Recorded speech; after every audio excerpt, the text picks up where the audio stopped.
Baldur's Gate 3 is a very fun game with something for just about everyone. Whether you play games for story, or love challenge runs, or just want to see some amazing water, it's got you covered. However, it is also a combat game, on account of being modified D&D 5e, which is a combat system. But if you're not super confident about doing tactical combat, you can make it as easy or as hard as you'd like. So, hello there! My name is Sam and I can't do shoelaces, and I'm going to have a go at Honour mode. I've already beaten the game a couple times on Standard and once on Tactician, but let's break down what's so special about Honour mode. Enemies are tougher, bosses have all manner of new and horrible things in their movesets, and it's one save permadeath. Sure, you can keep going after a team wipe, but then you're in Dishonour mode, and you don't get all the shiny rewards and achievements and all that. However, I'm a Sam with a plan. I've got 3 principles to abide by here. Number 1. Start strong. In my experience, the surest way to secure victory is to take control of that fight within the first round. So we're talking ambushes, alpha strikes, and disabling crowds. Number 2. Take the path of least resistance. Whenever possible, I want to talk my way out of trouble. If that fails, cheese, cheese and more cheese. Number 3.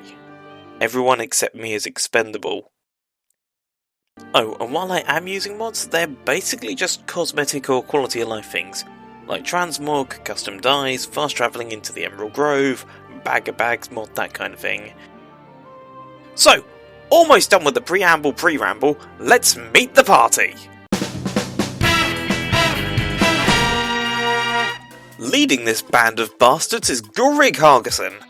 Gulrig here is a fiend warlock, and my goal with him will be to stack his melee damage to an absurd degree and talk us out of encounters. I've chosen Shield Dwarf so that he can start off with medium armour proficiency, and the Guild Artisan background for proficiencies in Insight and Persuasion. Our second ringer is Gale of Waterdeep. Hello. Gale, as default, will be an evocation wizard, doling out AoE nukes. Gale will be noshing on most of the tadpoles we find so that he can go nuts with the illithid power, Cull the Weak, which allows you to instantly kill foes if you drop their health below an amount equal to however many squiddy powers you've got. I'm going to add a counter for what that threshold is in the top left here. Who else do we want? We want Lae'zel. Yes, sex. Lae'zel is also staying in her default class as a fighter. I'm having her take Battle Master so that she can dish out damage and disable foes, and hopefully force some enemies to burn through their legendary resistances, but more on that later. And last but not least is Astarion. Shit. The Tumblr Sexy Man of 2023 will not be a rogue, but instead a bard. Astarion's build is a fun one too. He'll be taking the College of Swords and focusing on archery, with the Sharpshooter feat coming at level 8 to up his bow damage. So his job will either be dealing damage with the bow, or controlling a crowd through status ailments like sleep, hold person, blindness, etc. The others will more or less live on the bench, although Will will get a useful job. Since Gulrig is already a fiendlock, Will become a transmutation wizard, with basically all of his points put into wisdom. His job is to make potions. Oh my god. And with all of that, let's play some video game. I woke up with a hangover, a traffic cone, and a worm in my brain. The hangover and worm, I could trace their origin. Traffic cone was a bit of a mystery though. So I blundered my way around, looking for things to take, until I found a brain. Me and my new brain wandered on until an angry greeny-yellow, or grello if you will, woman pointed a sword at us, and then declared us besties. Lae'zel immediately established herself as a powerhouse while we were fighting the Bing Bongs, and I shoved her closer so she could hit them with her sword. I paused to question what the fuck was going on with her hotbar, and took a moment to tidy it up before moving on. We saw some buttons, and upon remembering that I never learned to read, decided to just push the middle one. Murder ensued. We passed into the next room and I saw another brain. Wanting to murder it for more experience points, I attempted to obliterate it by sneezing really hard.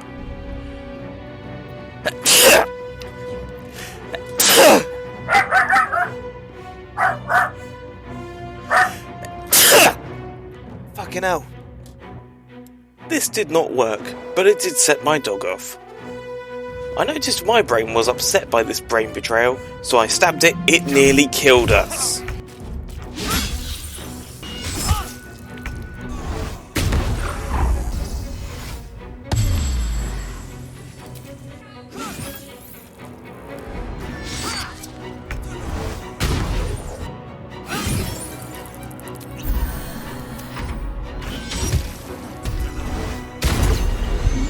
I learned I'd need to be much more picky about my battles, but whether I actually would or not would remain to be seen. So, I opened the pod and rescued the overrated goth girl. She did come with a free fidget toy though. We approached the helm and I had to put what I was doing on hold for 5 minutes because my mum decided to fuck up her laptop keyboard and I had to go help her fix it. When I got back to my game, I made sure Shadowheart had command prepared and took her armour too. I tried pinching her shield, but even though my race is literally called Shield Dwarf, I'm not proficient with shields, make it make sense. On the bright side, Shadowheart politely asked the Cambion if we could borrow his sword, and he said yes. So with all of that taken care of, we crashed the ship. I woke up on the beach with a hangover, a traffic cone, and a worm in my brain. I then realised I'd already done this joke. Fortunately, all the extra brain killing got me to level 2 immediately. I approached Shadowheart and was astonished to see that she'd managed to generate a new set of armour out of nowhere. Even better than that, she still had the fidget toy. I tried to take it, but my big dwarven hands were too conspicuous and I almost got caught. Shadowheart said we needed to find a medic bag, and I agreed. And thus began our adventure! I was worried about fighting more brains, so I tried to climb up the cliff, but neither of us could actually jump high enough. Shads blew up the first brain and we managed to handle the other two fairly well. We picked up Astarion and Gale and approached some ruins where I told a gnome to fuck off. I figured I'd handle the inside of the tomb and get with us later though. Picking my battles after all. I reunited with Lae'zel and approached the grove. This was it, the first proper fight of the playthrough. The Skvar was about to hit the fan and I'd soon have a vibe of how this was going to go. Will jumped in, blissfully unaware of the fact that this is literally his coolest moment in the entire game, and the fight began. Barth got half his face removed by the bugbear, and Astarion opened with a sneak attack critical. Gale started tasing the warg, and Lae'zel lobbed a gobbo at another gobbo.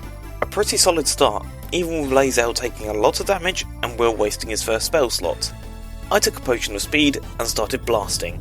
Barth demonstrated that his brain was smoother than jazz by healing the bugbear instead of Lae'zel, but she used Second Wind to heal herself, which was just as well because she immediately took a crit arrow at point blank. Rhaenyra healed her from that one, and Will managed to deal big damage with his second spell slot. Double kill! Rhaenyra and Barth both died, but that's okay, they're expendable. This one goblin archer gave me some trouble, but then when they shot me, I responded by pointing at them and making them explode. The goblin boss was an easy final kill, and I thought to myself, you know, maybe this won't be so bad after all. We looted the bodies, watched Aradin punch Zevlor, killed another bugbear, picked up the Korga plot thread, and sold some stuff so we could call it a night. We awoke from our long rest and had a makeover. Now we were Liberator Gulrig and the Banana Bunch. The first order of business was to just wander around the grove and get as much experience as I could get from talking to people. I recruited Will, gave combat advice, stared at an ox, called Mattis on his bullshit, talked to Volo, who also gave me the plot hook to kill the goblin leaders and rescue Halsin, helped Alfira with her cover of Wonderwall, and as I was choosing Lae'zel's manoeuvres, I can't spell that goddamn word, French is a very unserious language. My Facebook made a ding noise which made me glad that I'm not using the game audio. I gave her trip attack and manoeuvring attack, as well as evasive footwork which I later switched for riposte. I took Misty Step for my new spell. Getting back to roving the grove, I stopped a psychotic woman who's really into Metal Gear from murdering a child, which Gale thought was pretty poggers of me. I snooped around Korga's internet search history and found a letter telling her to go visit Shrek's swamp. While here, I spoke to Nettie, who said she couldn't cure my tadpole and instead I should kill myself. I agreed to, but I had my fingers crossed so I was fine. However, I did take note of her technique, certain that I could refine it when it came time to make my foes off themselves. She also gave me the plot hook to kill the goblin leaders and rescue Halsin. Done talking to the druids, I went back to the tieflings, got a shitty locket that we in the biz refer to as Gale Dinner, and went to fight the harpies. It was a fairly straightforward fight and actually went better than my tactician run, although my attempt at having Astarion creep in mid-fight was foiled by him failing his saving throw and getting lured like a goddamn donut. My attempts at having Gale sling some magic missiles were foiled by him failing his saving throw and getting lured 3 times like a goddamn donut, and my attempts to shut up the singing harpy were foiled by her succeeding her concentration save every time like a fucking arsehole. Still, we got it done, and having saved 2 children, Gale told me how he thought I was the coolest dude ever and his best mate, and oh, by the way, I have wizard diabetes and I need to eat your loot for the magic insulin to stay alive. Well, I was certain to find enough useless crap for him, so why not? Last people I needed to talk to were Zoru for Lae'zel, Mole, who offered to pay me to steal the druid's idol, and Zephlor, who offered to pay me to kill Korga, and also gave me the plot hook to kill the goblin leaders and rescue Halsin. I was bored and wanted to kill stuff now, so I went back to the tomb to steal cheese and murder people. Gale had a Gale moment after we killed a couple of the bandits. A wizard's quite worthless with a tired mind. Sleep beckons. I would follow. You're fucking complaining about being tired. You casted 1 cantrip and you missed it. Stop whining. Pushing deeper in the tomb, we got to looting. We found a book, and I remembered that I actually could read the entire time, which made Gale feel inspired. My addiction to senselessly pushing buttons reared its head once more and...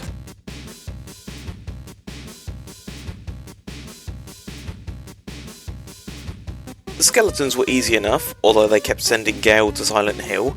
The skeleton warrior was trapped in a corner with no weapon, and so just kept trying to throw rocks at Lae'zel, who wisely chose to play paper in response. With them dead, I grabbed the Speak with Dead amulet, which I tucked away into my inventory, knowing full well I'd forget to actually use it, and then opened the sarcophagus.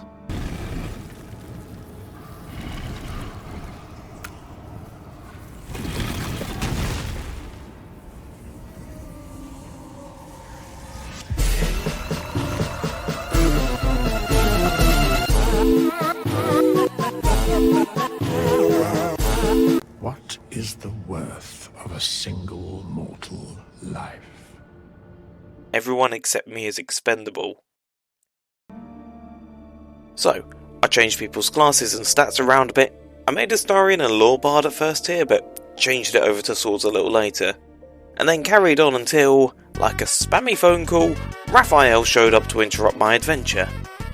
He tried to offer me a once-in-a-lifetime, never-seen-before deal to get rid of the tadpole, but I told him that unless he was offering me chalky ice cream and a blowjob, he could fuck off.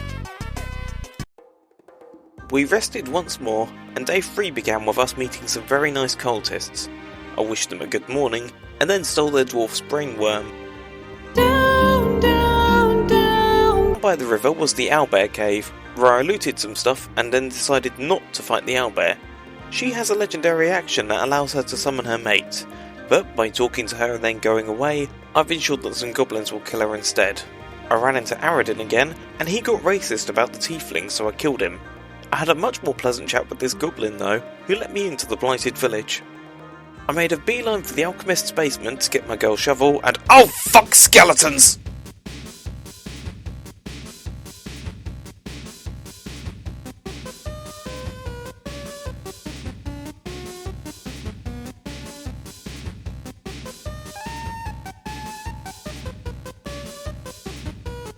With that done, I went right to the magic mirror where the fucking UI bugged out and prevented me from choosing the right dialogue option, and I had to fight even more damn skeletons!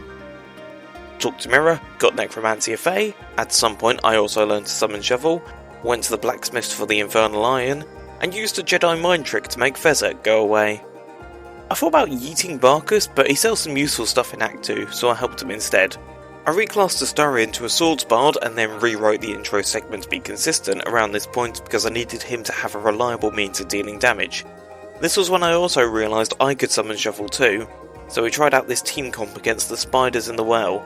Nothing much to talk about, it was pretty smooth. Smoother than the bloody Knolls anyway, where Gale and Astarion accidentally aggroed this group while I was trying to loot the last group.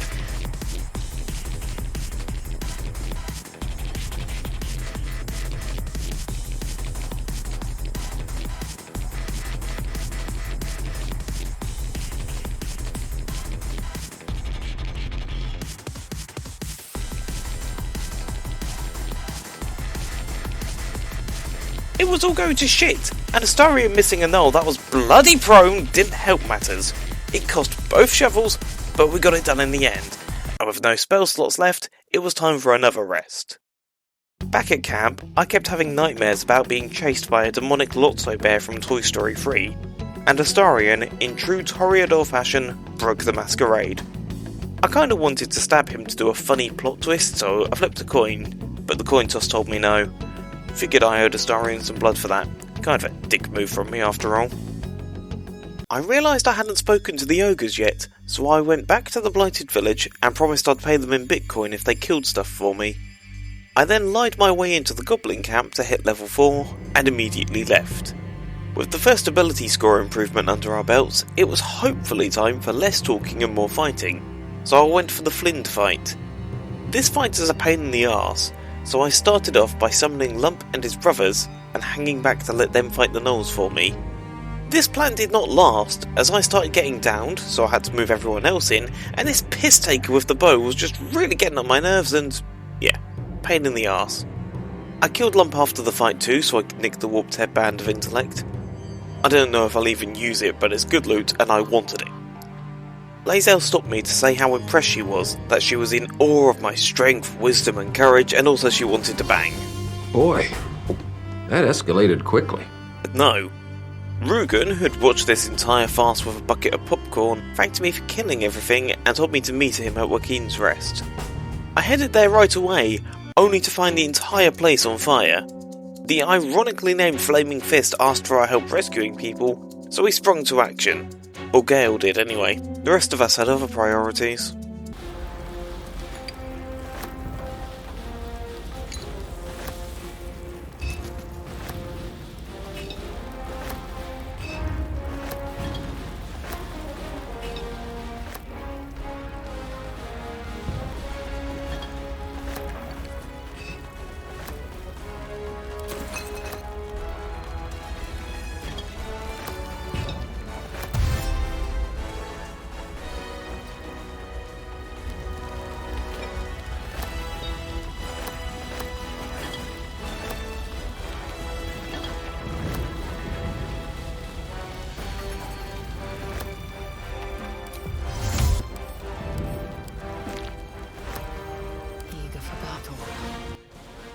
For rescuing Councillor Floric, we got a choice of items, and I chose the Spell Sparker. This bad boy will be Gale's staff of choice all the way to Act 3. Its unique effect is Electric Veins, granting the wielder a lightning charge whenever they deal damage with their magic. Lightning charges grant +1 to attack rolls and do an extra point of lightning damage per stack. If you have 5 stacks, they all get used at once when you next deal damage, and add 1d8 of lightning damage to it. With AoE spells and magic missile as Gale's bread and butter, those lightning charges will add up, and those little bits of extra damage will help us drag enemies into his instant kill threshold. Moving on, I met back up with Rugen, who somehow got here first. Well, you got me. By all accounts, it doesn't make sense. And his friends gave me some money and a crossbow for helping him out.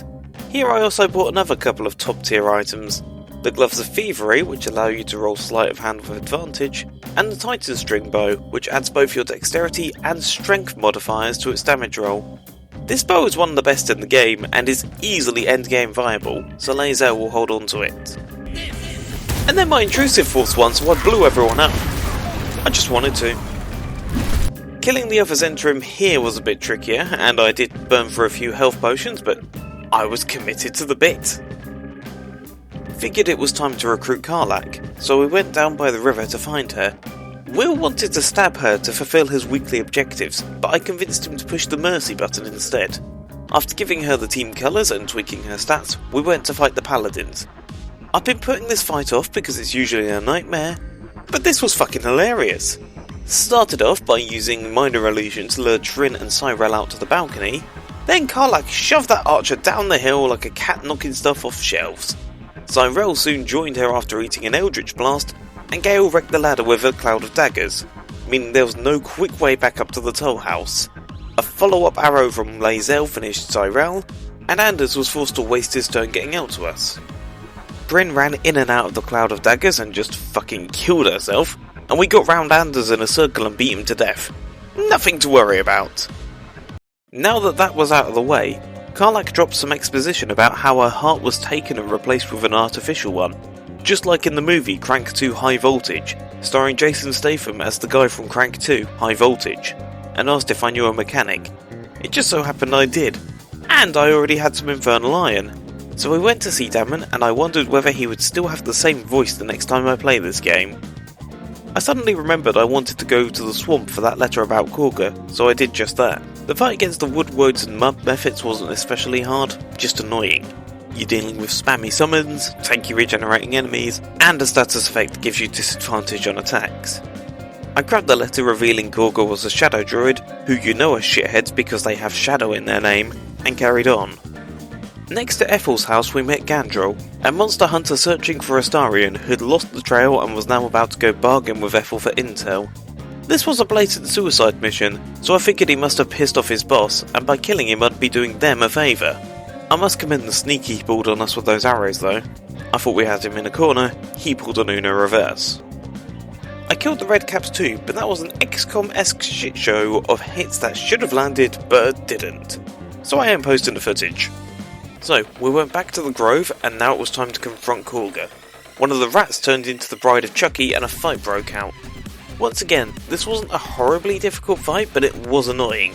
Started off strong with Fairy Fire, but even with True Strike popping, Lae'zel's attack rolls against Korga were just abysmal, and I spent another potion of speed to try and take control of the fight early on.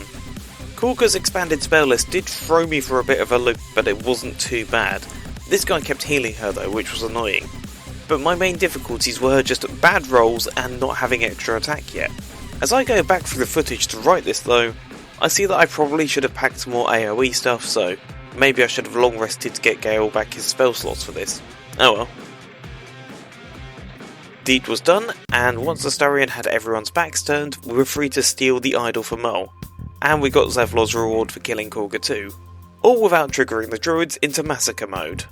Back at camp, a bluish-purple, or blurple if you will, demon appeared and introduced herself as Will's Patreon. I'll just condense this whole scene down for you. You have failed the challenge! A new day had dawned. Will was now the Monster Mash, and Gale wanted more loot. He dropped his backstory on us this time around, telling us how he used to bone the goddess of magic, but felt like he wasn't enough, so he tried to rizz her up further, but it backfired and now he's Oppenheimer. Who the hell writes this crap? Oh shit, that's me, isn't it? Anywho, we headed towards the Goblin Camp when we all got hit with a voice. She was saying that she was all-powerful and telling us to help her Chosen find some weapon, but I had two problems with this though. First off, I hadn't unlocked the Chosen, so I couldn't help. Secondly, I have many voices in my head, I know them all, and this one was a stranger. The fidget toy saved us in the nick of time though, and we carried on. We had ourselves a little taste of the local culture, listened to the bard, liberated the owlbear cub, bullied Crusher into kissing my boot, kicked a dead guy, and had a zesty drink with the populace. A fight ensued with the poison survivors, but Astarion put a bunch to sleep so we could manage how many were on the board at any one time. Prowler made a funny noise when I killed her.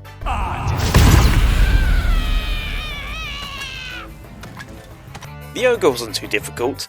A clever application of Cloud of Daggers shut him right up. While I did use up a fair amount of spell slots here, it was fine. Once inside, the only straight fight would be getting Halsin out of jail. Also, I fucking fought because Priestess got called for backup. The whole main chamber is right on me, I'm freaking out because I can't let the run die this soon. I saw them bunching up on the side, so I laid down some area denial. But I was in fucking panic mode, so I followed my instincts and barricaded us in. And then the fucking trader got involved when I was building the barricade, so I guess I'm killing Zent again too. One of the gobbos walked right up to the barricade and got very confused. Another was going for the drum, and the trader shot an arrow through the barricade. So I blew up the drum and started setting stuff on fire. This lady did this for some reason. And myself and Astarion started shooting back through the loophole. We now really were playing XCOM. The trader put even more darkness in the barricade, which actually helped funnel everything in one direction, but this was a comedy of errors. The AI was just as confuddled as I was, like with the trader drinking a Featherfall potion for no reason. We were just taking it in turns to poke our heads out from behind the wall, shoot at the enemy, and then go back to our hole. The plan was out and the brown trousers were on, but their numbers were dwindling. Still, it was 3 in the morning, this was supposed to be a quick and easy mop up before I went to bed. When it was finally over, chaos wasn't done with me yet, as Lae'zel feared we were about to turn squiddy and came at me with a knife. However, I told her that she didn't have a license for that knife, so she handed it over, and I could finally sleep. And yet, in my dream I was visited by an incredible figure, a creature of such grace and glory. Me. The other me promised he would protect me, but in order to save the world would need a steady diet of brainworms. And if I'm not going to trust one so unrealistically handsome as this man, who am I going to trust? And so, first thing in the morning, I gave Gale the tadpoles, and his snowballing into the ultimate weapon began. I decided I'd have my share of, well, I won't call it fair fighting, but still, so I decided to sacrifice Minthara's tadpole and loot, and Wily Coyote the bitch. Since you just damaged something rather personal, an action you might come to regret. And after using my tadpole to mess up Draw Ragslin's interrogation of the dead Octoling, I surrounded him with 10 barrels and he just sat there delivering his sermon. It reminded me of the one time my friend Octavia fell asleep during a D&D session while she was living on my sofa, so I stacked boxes on her. I got everyone into position, and Ragslin learned what it feels like to be a fork in a microwave.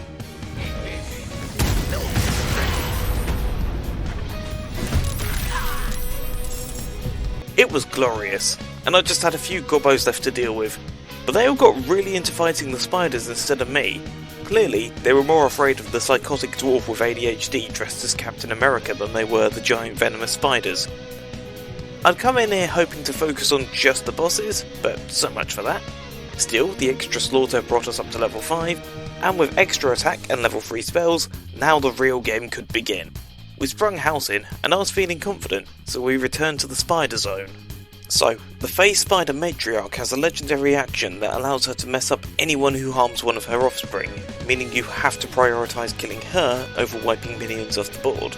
Now, I had a plan for this fight, to get everyone into position, drop her down, and launch her into a pit with Eldritch Blasts during a surprise round.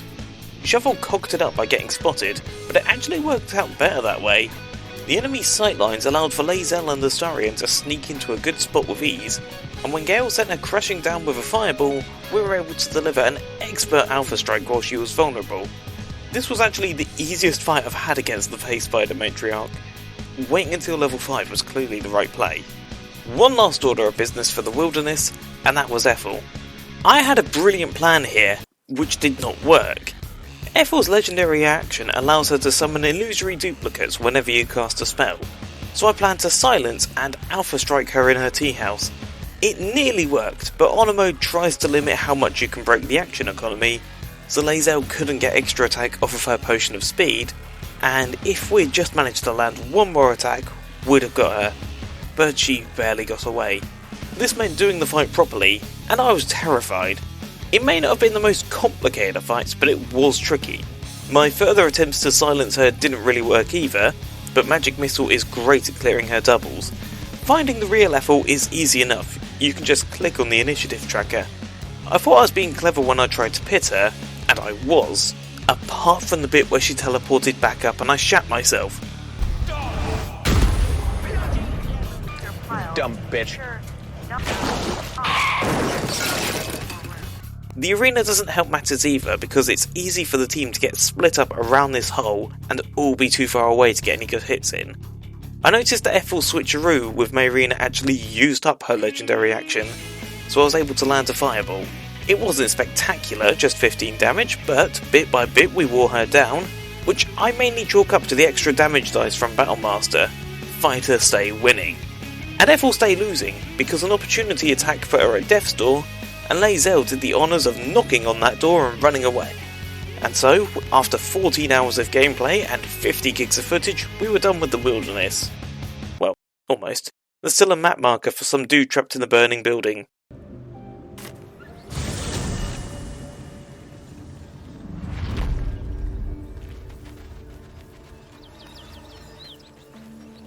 Great God, Helm. Allow us peace in this plane and beyond. Teach us care when we would be reckless. Teach us certainty when we would have doubt. So it is spoken, and so is it done.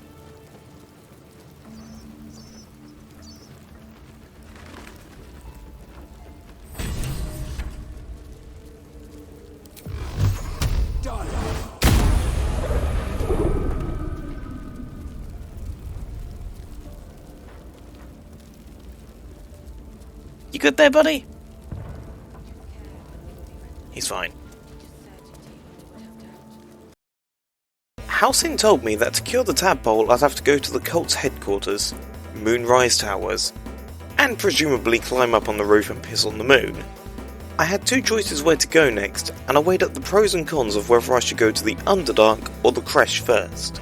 The Underdark could offer me more experience for exploring, allowing me to face the Creche better prepared, but the Creche had some essential pieces of endgame gear and free tadpoles we could steal.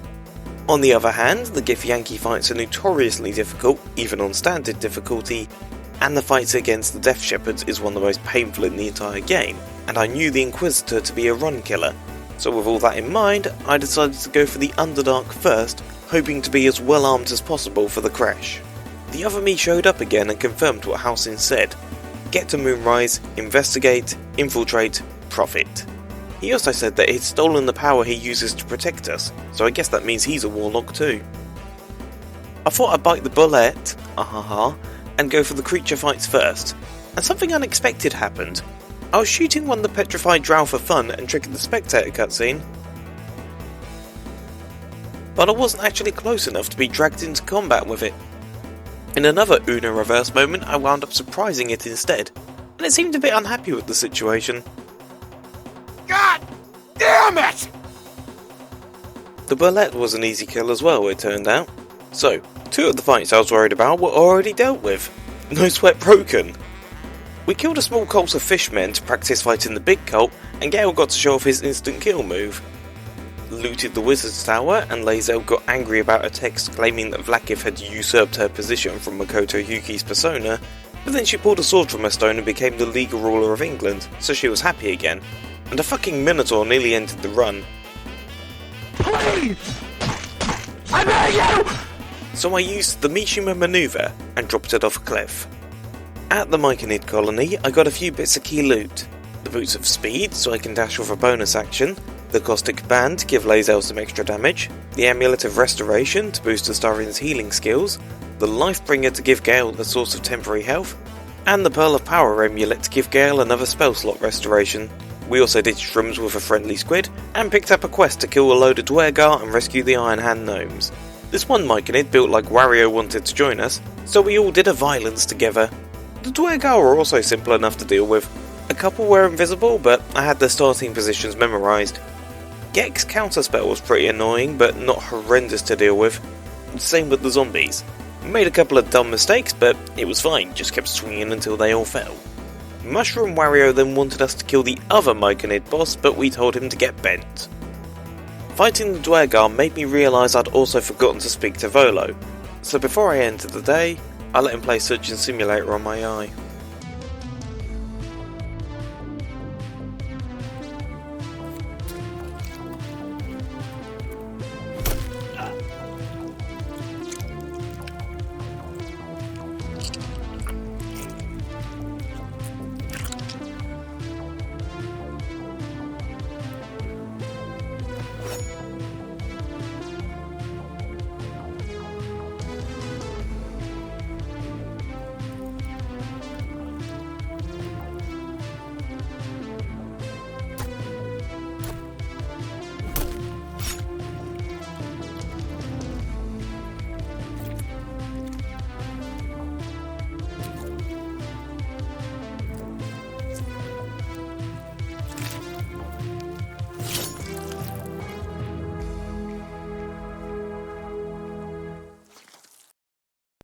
I tried to get some sleep, but the girls were yelling at each other about the fidget toy.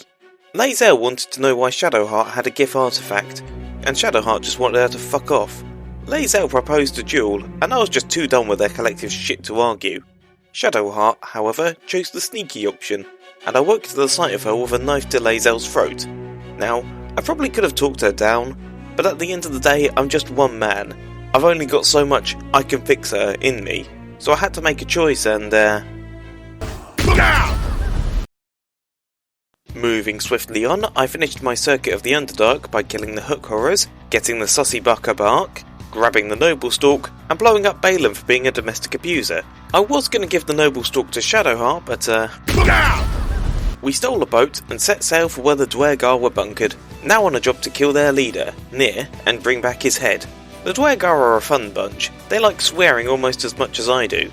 You shithead! Prick! Twatsole! You're shitting me. You ain't shitting! Twatsole shit buggers.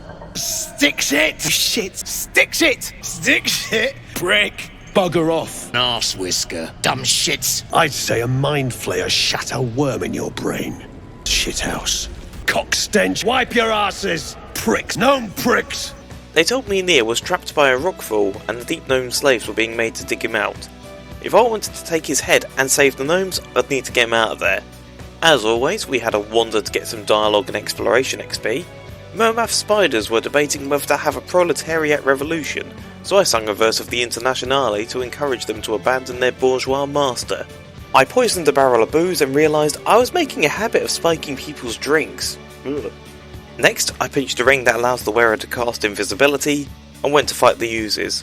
I'd hoped I could get through this without spending any spell slots, but I did not learn my lesson about underestimating small creatures, and they fucked me and Astarion up pretty bad. Next, we went to visit the Scouse Gnome. One more step, and a blow us to chunks! And I used invisibility to steal the rune powder barrel, and then Astarion pickpocketed the rune powder vial for good measure too. Explosives make me happy. Heading back to the start and going the other way, we spoke to the archaeologist, and I just love this guy. He's just so cheery and enthusiastic about his work. This is the happiest dwarf in the world. Awesome dude. Unlike these assholes who got cliffed for their animal abuse. We went on to the upper area, and Lae'zel immediately blundered ahead and set off all the fucking fire traps on this walkway. Maybe I should have kept the other one instead. Astarion was the MVP and cleared the way, and he found a Shah statue at the end. An idol of the Lady of Loss. Now found. Lovely. We wasted some demons and I leveled up, so I decided to push into the forge a little to hopefully bring everyone else up to level 6 too. Everyone except Lae'zel got a level, so we had to kill the animated armours too. Easy enough, and now we were almost ready to fight Nir. Heading back, I spoke with Brithbar and hatched a plot with him to free Nir and then gut the bastard. With half the Dwergar rebelling and fighting for me, I'd hoped this fight would be a cinch, but I'd just have to see. Using a couple barrels from my stash at camp, I brought down the walls of Jericho and prepared for combat. Lots of enemies on the board, so this might also prove a good environment to test out Gale's instant kill. Nir packs a legendary action, but it's not too scary. It's basically mirror image, but it makes him immune to physical damage, and you get hit with a psychic blast when you kill one of the illusions. My top priority was the Mind Masters, as they can mind control your party and have uncanny luck with their concentration saves. First off, I saw that Fryn was perfectly lined up to be sunk into the lava like a pool ball, and I dropped the Mind Master's HP a little with a slashing flourish. Astarion took a potion of speed and cast Hold Person, with my intent being to prime them for Gale to finish with Magic Missile. I fired an Eldritch Blast at Nir, hoping to push him back into the poison gas, and he summoned his doubles. I hexed him, which, to my surprise, detonated all three of them, launching me back and actually finishing off Fryn in the lava. Nir mind controlled Astarion, so after Lae'zel had wounded one of the Mind Masters, I had her snap him out of it. Of course she had to do so with a bloody crit. One of my allies killed the first Mind Master, so it was up to Gale to finish off the other. He got shot pretty bad, but a lucky athletics check had the archer down on the ground, and with the two Mind Masters dead in the first round, I'd firmly taken control of the fight. Corsair Greyman had the right idea and shot the mage first, so Astarion revived him and had him cast Silence on Nir. I forgot Silence is a concentration spell, so I then cast Cloud of Daggers and wasted that spell slot. I wanted to see if Silence would block Nir's legendary action, but it turned out it didn't when I tried it again later. I launched a fireball at Nir, hoping that with so many dice being rolled it would pop more than one duplicate, but no such luck there either. The Cloud of Daggers melted his doubles though. I pointed Lae'zel at the archer, and thought about how I really should give her pushing attack as a manoeuvre. Gale, I just moved out the line of fire so he could heal. Nir was pretty much fucked now, so I got Astarion on cleanup duty too. Jammy Bastard survived my Eldritch Blast with just 1 HP, but Lae'zel finished him off, so he swept the goons and I convinced the rebels to let the gnomes go free too. I deftly decapitated Nir.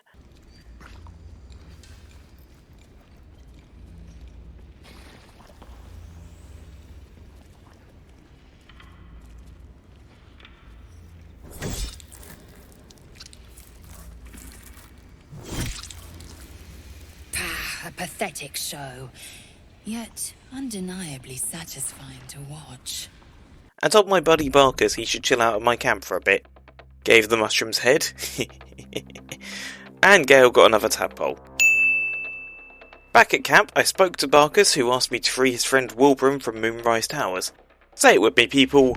Fuck Wilbrun Bongo. I also reclassed Karlach to an open-hand monk with Tavern Brawler to help with the Grim fight. Before I moved on to the Forge though, I went and euthanized the mimics, once again making use of Gale's instant kill, so that I could get the Wondrous Gloves, which will give Astarion an extra use of bardic inspiration. Now, Grim was one I was terrified of. It's big and tough, and the lava around it can kill you quicker than you can say, oh shit. Couple that with the magma methods all casting heat metal, and it's carnage. You're supposed to lure it out to the middle and drop the big hammer, but that can take longer, and the longer a fight goes on, the more chances there are for it to go bad, so I had my own strategy. See, Grim is vulnerable to bludgeoning damage, but resistant to everything else, so I had Gale positioned up top where he could either snipe the methods or run away, and I equipped myself and Lae'zel with blood weapons, and Karlach had her fists and a hill giant elixir. After downing some fire resistance elixirs, it was on. Grim has a legendary action designed to knock you into the damn lava. It gets temporary hit points when struck, and then when those temporary hit points are lost, it fires off a thunder wave. Fortunately, it can't do any of this if you knock it prone. Karlach knocked the Terminator down and we set to work kicking the crap out of it, knocking nearly half of Grim's HP off in the first round. But when Grim got up, it started going pear-shaped. I'd forgotten to set Karlach's opportunity attack to ask, so she procced his legendary action, and I foolishly let Lae'zel make an opportunity attack too, setting off a shockwave that plopped Karl's into the forbidden hot source. A million magma methods cast heat metal, so now Lae'zel had dropped her hammer and it cast an action to re-equip it, and I thought it was all over. But Gale started firing off magic missiles and popping those methods like zits, and I had him all positioned to flee back to camp if needed. Karlach was down, Lae'zel was on half health and disarmed, and we had a lot of annoying adds to deal with, so round 2 needed to be carefully calculated. One wrong move would throw the fight and possibly even wreck the run. I got extremely lucky and managed to knock Grim over again. Lae'zel grabbed her hammer and then took a potion of speed so she could throw Karlach a healing potion, and Karlach used mass healing work from the restoration amulet to try and patch the team up a little. The damn methods needed to go before we could focus back on Grim, so I started blasting. Lae'zel had an extra attack, so that was another one gone, and Gale finished the last one off. We turned our attention back to the giant robot, and even though Karlach didn't topple it, she somehow didn't trigger its legendary action. Lae'zel decided to get into the lava, but she at least knocked Grim over, so I sealed that clanker's fate. Honestly, I wasn't sure we'd pull it off, but now it was time to reap the rewards. Lae'zel got the Grimskull Helm, which gives her immunity to crits, the ability to cast Hunter's Mark, and resistance to fire damage, and with the Forge I made myself a medium set of adamantine armour, and Lae'zel a set of heavy armour. And that was it for the Underdark. If I'm being honest, it's one of my least favourite areas in the game. I mean, it's beautiful and it's definitely unique, but I find it a bit of a slog to traverse. You don't move super fast when you're just walking around, and the Underdark has a lot of twists and turns and climbing and all that. I feel like after the first time, exploring it again just feels a bit of a chore and just slow. But anyway, on to the Creche. So, making our way to the mountains, we witnessed another group of Flaming Fists die a fiery death, this time at the hands of a group of Gif Yankee led by a bloke that looked like the Adoring Fan. Lae'zel tried to ask him for directions to the Creche, but he ordered her to help search for the fidget toy. Knowing we'd get shadow-hearted if he knew we had it, I told Lae'zel to play along, and Mr. Hershey's kiss fell for the bluff. Moving on, we offered this lady a nice egg in a trying time, and bought some quality loot from her.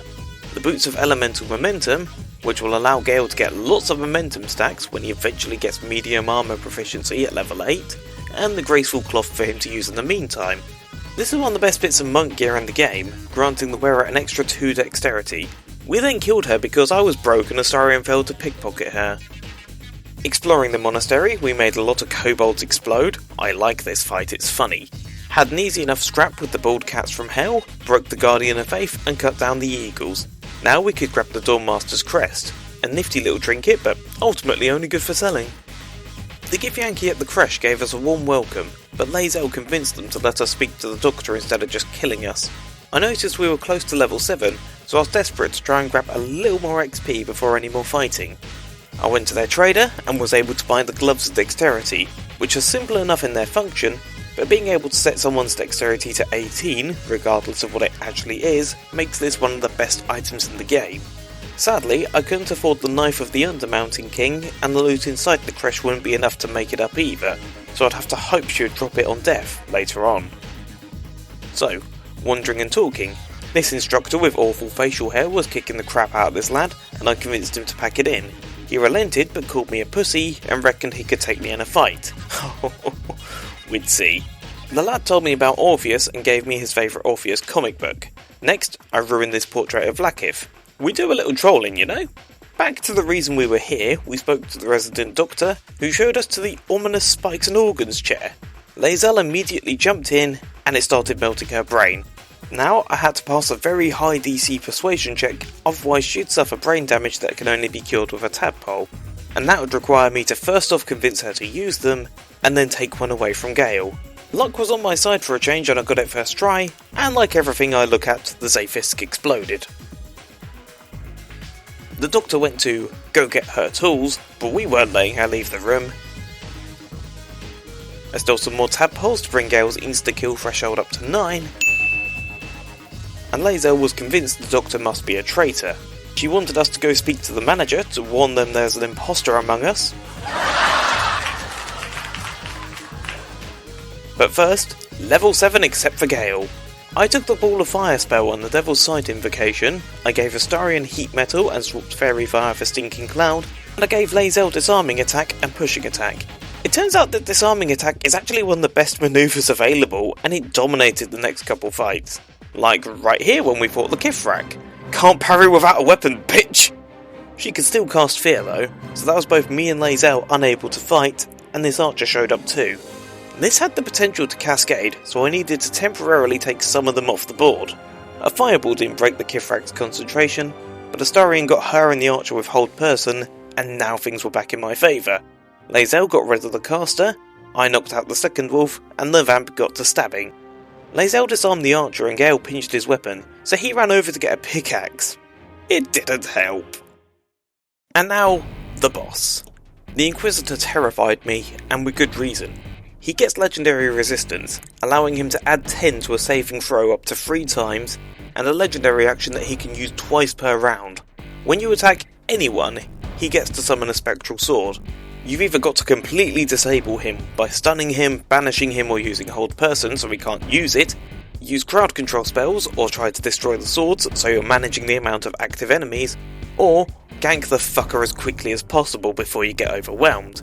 In order to prepare, I had Shovel and a zombie there as distractions, I had Mirror Image cast on Gale, Lae'zel and Astarion, and I'd cast Armour of Agathis on myself. Showtime. Shovel took the first swing, and my gambit was to force the Inquisitor through as many saving throws as I could to force him to waste his legendary resistance at the start of the fight. Lae'zel used up his first one with a pommel strike, but missed 3 goddamn attempts at disarming him in a row. An archer tripped me over and I got up really slowly, but I forced Wargaz to use his other 2 legendary resistance charges, so now he was just a little more vulnerable, but far from the only threat. He set off a bunch of opportunity attacks to my delight, and then I got Gale to set the 2 guys in the back on fire, and fling a fireball at the Inquisitor and a caster. Call the Weak happened, instantly killing the caster. 1 down. I thought hard about it, but decided to use Astarion's 4th level spell slot to put the other caster to sleep and block their turn. Just as I'd hoped, the swords targeted the zombie and Shovel. Everyone except me is expendable, after all. Top of the round, and Wargaz had his legendary action back, and Lae'zel missed yet another attack, but then she did something miraculous. She stole his sword. No parrying that, you filthy casual. The archer went back and punched his buddy awake, and I yet again failed to banish Wargaz. He popped Mindsteel Tempest, linking him to everything in the room except for Gale. With everyone now vulnerable to psychic damage, and the Inquisitor's armour buffed right the hell up to 24, if I didn't kill him this round, I knew it was going to be game over, so I moved to hit him with everything. A fireball had him on the edge, and with Scorching Rays made into an automatic crit from another squiddy power, the Inquisitor was fucking dead. Strike to claim it, a strike to claim it, and he got it! That is right, I did it! That's number 5! Are you kidding me? That's right!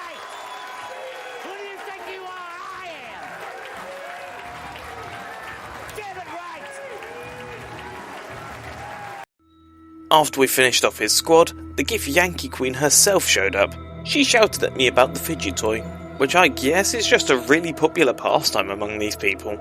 She told me that it was corrupted, that there was a little man in there working for the Squiddies, and ordered me to kill him. Nuh-uh, I said. Fuck you mean nuh-uh, she screamed. Lae'zel was pissed too, but I convinced her to follow my lead. She reluctantly agreed, and it was time to seek answers from the astral prism. Well, in a moment anyway. First off, loot. So, we have got the Circlet of Psionic Revenge. It deals psychic damage whenever you succeed a saving throw. I gave it to Gale as a possible source of extra damage if he's doing concentration saves. Next, the Strange Conduit Ring. If you're concentrating on a spell, this makes your weapon attacks deal some extra psychic damage. Great for rangers. I gave it to Astarion. The Diadem of Arcane Synergy. This is an essential part of my Blade Pact build. When I inflict a status effect on an enemy, I'll get a buff that adds my Charisma modifier to my weapon damage a second time. And lastly, the Amulet of Elemental Augmentation. This bad boy will let Gale add his Intelligence modifier to his cantrip damage. Should be handy. Back to the mission now. It was time to get answers. I entered the fidget toy, and reality unwound itself before me. I stood in the world from my dreams, and deeper within, the other me. And I got to thinking, if this other me and his whole world exist within my fidget toy, then what about the me?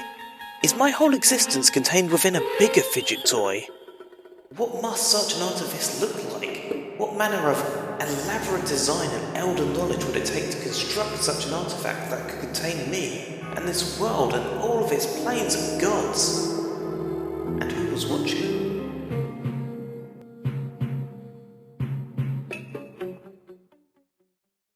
Anyway, so other me said that I was a badass for telling Vlaakith to piss off, and that her whole power base was built on a lie.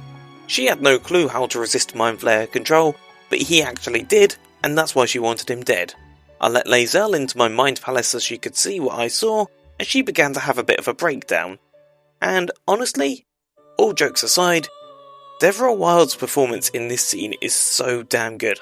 This was the moment where I really started loving this character. Vlaakith! I have wielded your fury as a blade, roared your wrath as a dragon! Yet I crawl among my own people, low as an asp's belly. Skaketh! Is this to be my penance? Is this heart of stone doomed to shatter? She tests me. A trial of faith. Kalir prepared me. Only the heaviest souls soar to the astral. Yes. I might gain Vlaakith's favour yet. So, riding high on adrenaline, I went back to the shopkeeper, hoping to be able to loot the aforementioned sword off of her corpse. It's a +2 short sword that reduces the number you need to roll to crit by 1, and that's a buff that can stack. I poked my head through the door and immediately got shot to death. The others joined the fight though, and we turned it around. Disarming Strike is hilarious against these guys, seriously. Luck was on my side, and I was able to loot the sword off of her though, and so we went to grab the blood of Lathander. I made sure to destroy this crystal first, and grab the shiny. This made the building do a right down up right down, so we made ourselves scarce before the Creche blew up like the Death Star. Lae'zel was angry again and gave me another lecture, but by this point I've programmed my brain to just zone out whenever she does. Skaketh! Next time, think twice before getting grabby with powerful relics in mysterious places.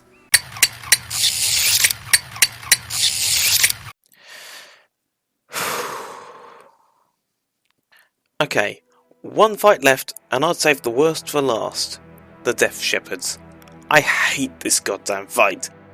It's one of the least enjoyable in the game.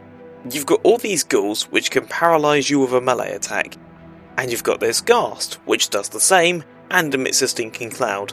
And lastly, you have these two shitheads who start off resistant to everything except radiant damage and go around reviving everyone else.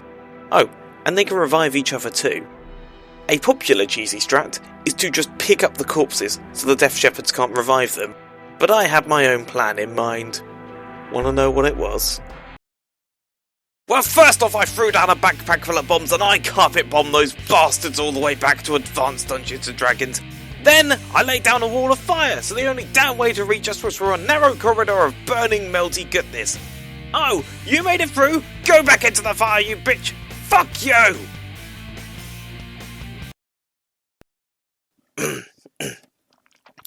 That was cathartic. And with that, at 25 hours and 43 minutes of playtime and 83 gigabytes of footage, Act 1 was done. And honestly, overall that wasn't so bad. I mean, it started off scary and I made some poor choices early on, but there were also moments where I managed to get clever, and a lot of the fights I thought would be bad were actually fine. And when my plans went awry, as much as I panicked, I did also pivot. And once I hit level 5 and got extra attack and level 3 spells, things stopped feeling so precarious and I felt more able to take risks and things really picked up. And maybe I wasn't playing legit all the time, but I had a lot of fun. And I hope you did watching this too. I won't tell you to do all of the algorithm stuff and smash that bell, etc, because I don't really make regular content. But if you're interested to see how Act 2 and 3 go, watch this space, yeah? Thanks for watching and have a great day.